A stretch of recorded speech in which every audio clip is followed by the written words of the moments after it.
the spaceship, everybody. You gotta be extra quiet. Because there's a bear who's waking up from hibernation in Cleveland, Ohio.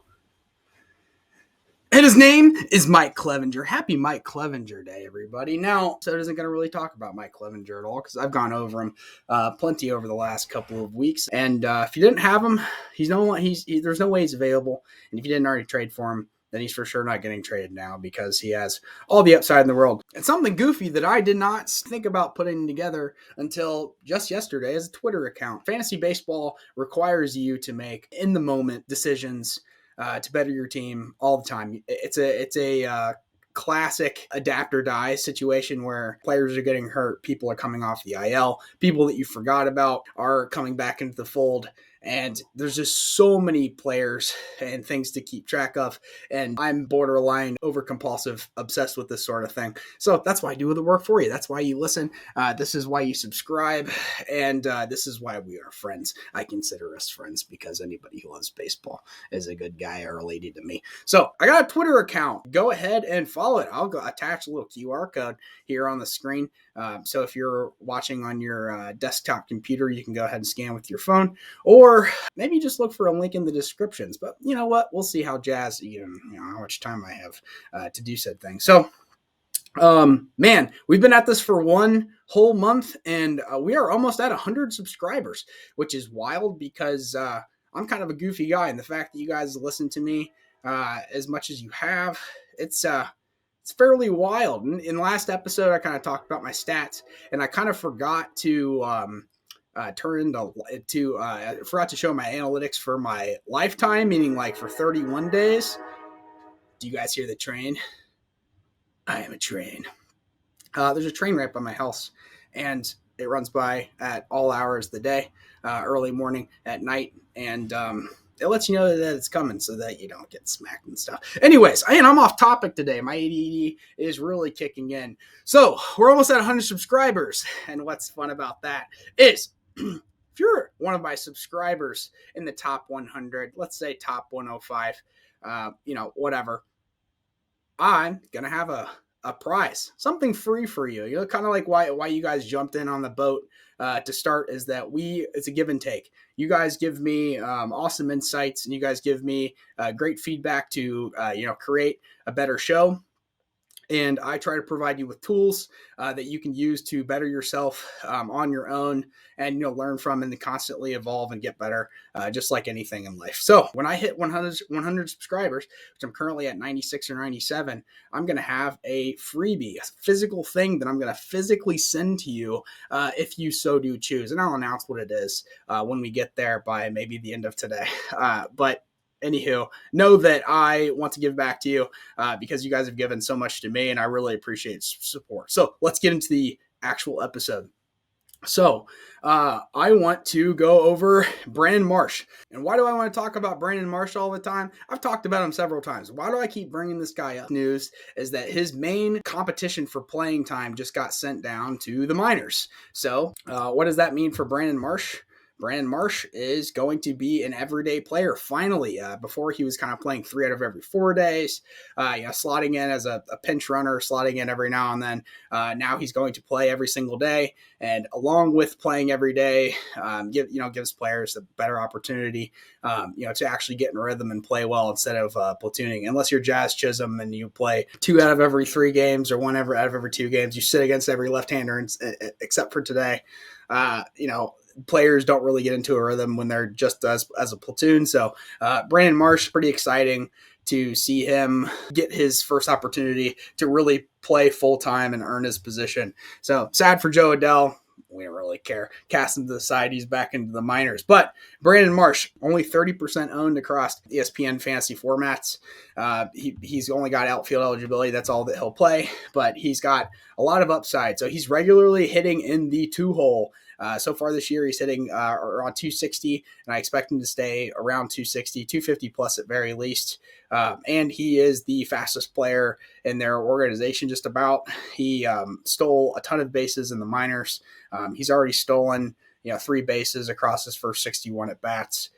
this year, and I expect him to continue that trend. So if you're in a categories league, even especially, this is a guy to absolutely have your eyeballs on. Or if you need help in the stolen bases categories or runs category, and he can absolutely help. I think the only thing that holds him back from a speed perspective is that big old beard of his. I'm a big beard guy, but he's only like 25 years old, but you could tell me that he was 40 and I'd believe you. So anyways, Brandon Marsh hitting the 2-hole for the number one offense in all of baseball. Or at least in the very end of the American League. Obviously, if you're a rectangle, you're a square, but if you're a square, you're not a rectangle, sort of thing. Alec Bowman. As soon as I've never taken notes before these episodes, not once. And all of a sudden, I take notes, and I'm like jumping eyeballs from screen to screen, and I'm not as good. So you know what? I think I'm just going to freaking ditch the notes. Alec Bowman, 2 years ago, they said, this guy is going to be the next Mike Schmidt. And then he comes into 2021 with all these expectations, and he could not play defense. He got benched. He got thrown to the cast of the wolves, thrown to the side. And he came into this year as a platoon player with Bryson Stott and Didi Gregorius kind of all sharing and trading, kind of competing for the same real estate. And I think that competition was good for him. And I think that it was good that the spotlight wasn't on him in a big Philadelphia market. He's 24 years old. He's absolutely going to produce. He has been producing. He's hitting at a 322 clip. He's going to be a 20-plus home run average guy, and he's hitting in the 2-hole for a Philadelphia lineup that lives and dies by the home run. So he's a really good mix and in between all the players around him. So if his on-base percentage stays high, like currently it's at around 400. If he can stay anywhere even close to that, he's going to score a ton of runs because of the power that's sitting right behind him in that lineup. So Alec Bowman, extra important, as we've talked about a million times. Third base is just super shallow.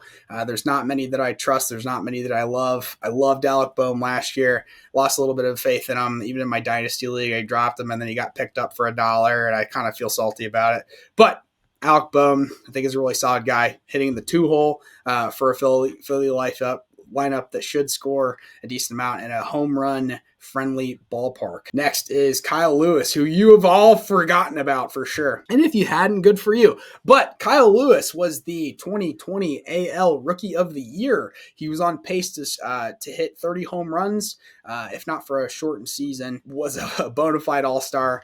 Came into the next year, was also doing pretty well, and then got hurt after the first 36 games. And then, since then, he had knee surgery. He's just been kind of sitting on the side.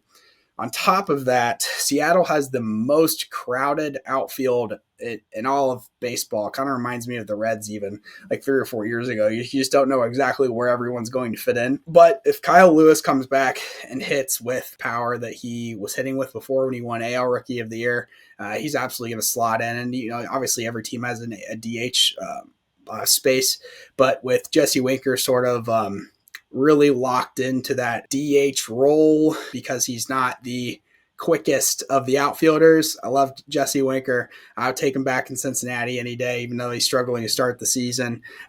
He's just not he's not the quickest guy on the field. So if they can get athletic Kyle Lewis back into the outfield, that's good. And also Mitch Haniger being off and on the IL throughout his career, I think that Kyle Lewis is a very good opportunity to take back, a starting everyday role. Jared Kelenic struggling, and, Julio Rodriguez, if you haven't jumped on the Julio Rodriguez, number one prospect in all of baseball train, then it's most likely too late. But if he's available, get on that. So this isn't about Julio Rodriguez. It's about Kyle Lewis. But the thing is this is the first guy I've talked about who is an IL guy. So I want to specifically hammer down the idea that every fantasy baseball league has IL spots for a reason. In this league that you're looking at right now, if you look at my pointer, I've got 3 IL spots down here. Okay. They're all filled with extremely valuable stakeholders that may or may not be available for a little amount of time or a long time. But to really get the full value, it's like leaving money on the table. absolutely fill up your IL spots.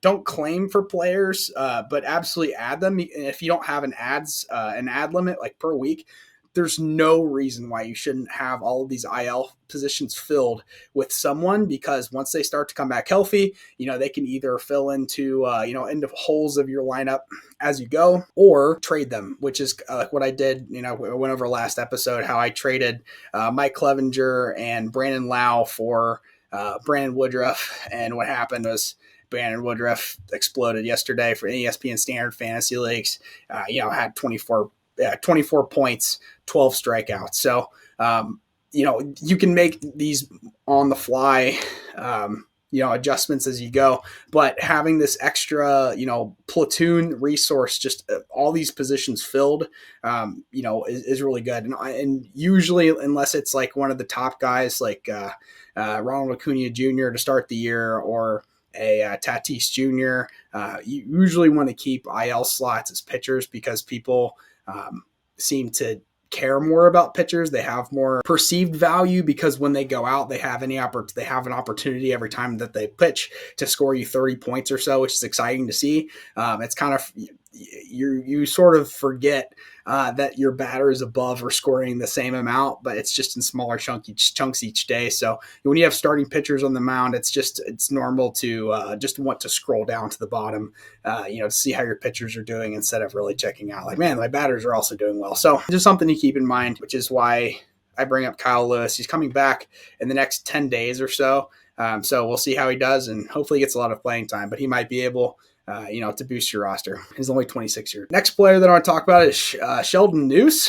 He's the 2-hole hitter for the Oakland Athletics. Now, why are we interested in the Elephants from Oakland? Well, Sheldon is hitting for a high average, and if you can keep that up, then that's valuable regardless. If you're on base, then you're always putting yourself in a position to score points. He's only rostered in 15% of leagues, but I think what's most valuable, sort of again going back to Alec Bowman, is that he is eligible in the third base slot, which there's so few third basemen that I trust. And then also, he's eligible in the second base slot. So, what that means is just that much more value for that sort of player who can stretch across so many positions. So obviously, like utility spots, anyone can go in utility spots, so he can go there, but he can stretch across the first base, third base slot, corner infielder, the middle infield slot, second base, shortstop, third base, and second base. That's a player that if you add onto your roster, you can slot into 5 separate positions, and once injuries occur and these different things. So obviously the Oakland Athletics offense is not the sexiest thing in baseball right now, but they're doing what they can, as they always do, and they'll always win more games than you expect them to. So keep an eyeball on Sheldon Neuse, and if you need help at either second base, third base, Devin Williams. And Devin Williams is the setup man for Milwaukee.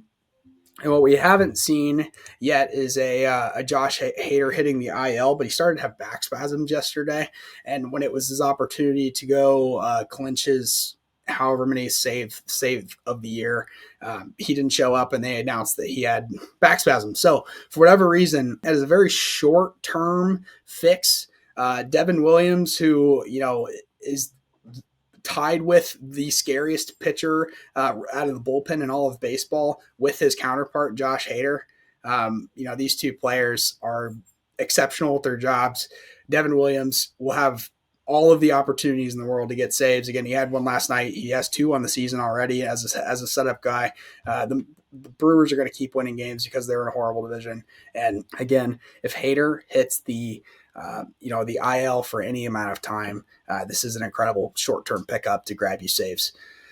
And then down next to, and he's also the 2020 relief pitcher of the year, by the way, but you guys probably already do that. Anyways, down to Lou Trivino and Danny Jimenez. We're going to talk about these two guys kind of together. So Lou Trivino has an incredible ERA of 12.46. He started out the year okay. This early in the season, only having 4 innings pitched the entire year, there's all the opportunity in the world if you have one bad outing to have, goofy stats like this. But, if we look across his, stats, ignoring ERA, because that can get ballooned, you just sort of look at his whip. for this season so far. And it's currently it's a 2.77, and that just means that per inning he's usually allowing around 3 hits or walks per inning. And the rule is, like, for any pitcher, is with hits and walks per inning. So their whip rating should be anything below 2, to really make sure that you're getting a guy for their best value, sort of thing. So Lou Trivino is coming back. The Oakland Athletics are known to dump any age whatsoever for their younger, up and coming guys. So though he is currently listed online as the Oakland Athletic starting closer, I don't think he's going to stick there for long, given that Danny Jimenez has not given up an earned run through 10 innings pitched, and he's a perfect 4 for 4 with his saves. So this is a guy, and this was an unearned run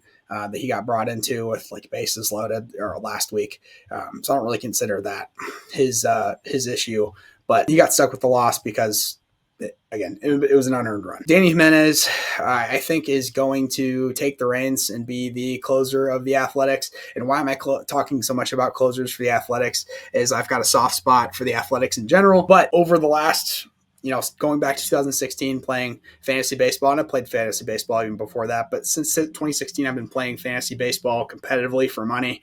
I've always had an Oakland Athletics closer. Seems like that franchise is always winning way more games than you ever expect them to. Their closers are always either undrafted or at the very end of drafts, and they just present a ton of value because when they're winning games, they're winning close games because they're not able to spend a ton of money. Everybody's seen Moneyball at this point. They don't have a ton of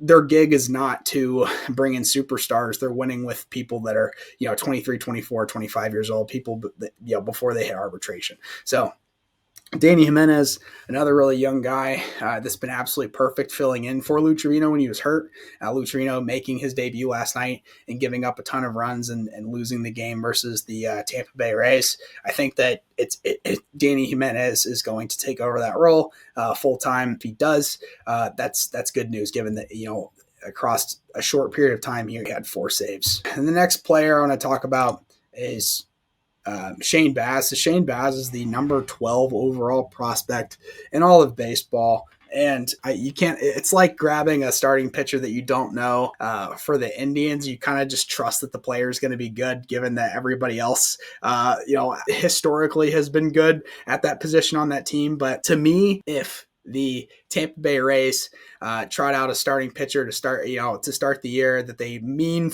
for them to be in the starting rotation without injuries and such, you just expect that they're going to produce. They're smarter than everyone else. Kind of the A's and the Rays on opposite coasts of the country are absolutely, I believe that they're smarter than everyone else.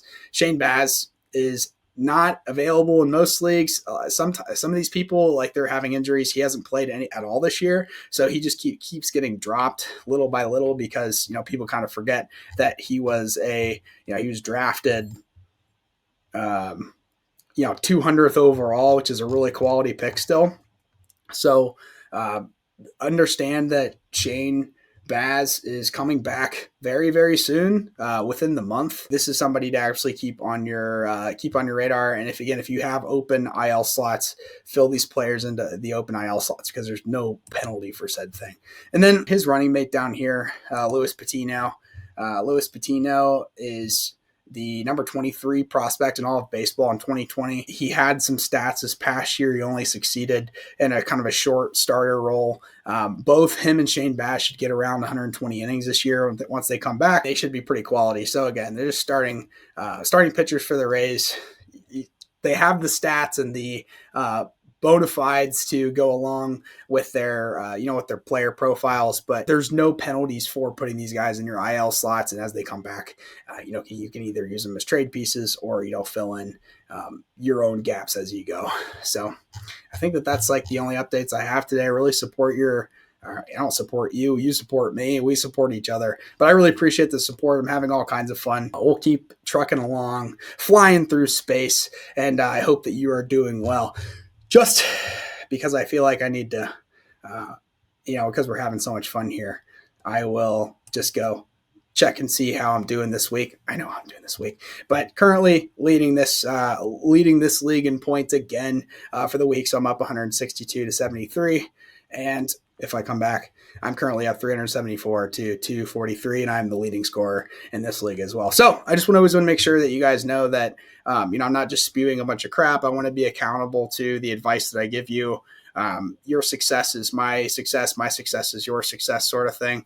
I always want to be as transparent as I possibly can. So I'll let you guys go for the day. Happy hump day. Happy Mike Clevenger day. Follow me again on Twitter if you'd like, more concise updates instead of having to, watch these 30-minute videos where I kind of ramble on for a while. But anywho, again, thank you for your time and talk soon. Bye. I want to tell you a story of a hero who gave up everything to protect not his father, but all of the dads who played baseball in a city that Ron Burgundy calls home, a city that we call San Diego. Today he rises, his name's Mike Clevenger, and he's here to save the day. With his luscious hair, tattoos, and his mighty right arm save us. Mike, the sky is falling. Ethics are gone and the Dodgers ruin everything. Mike, will you save us all?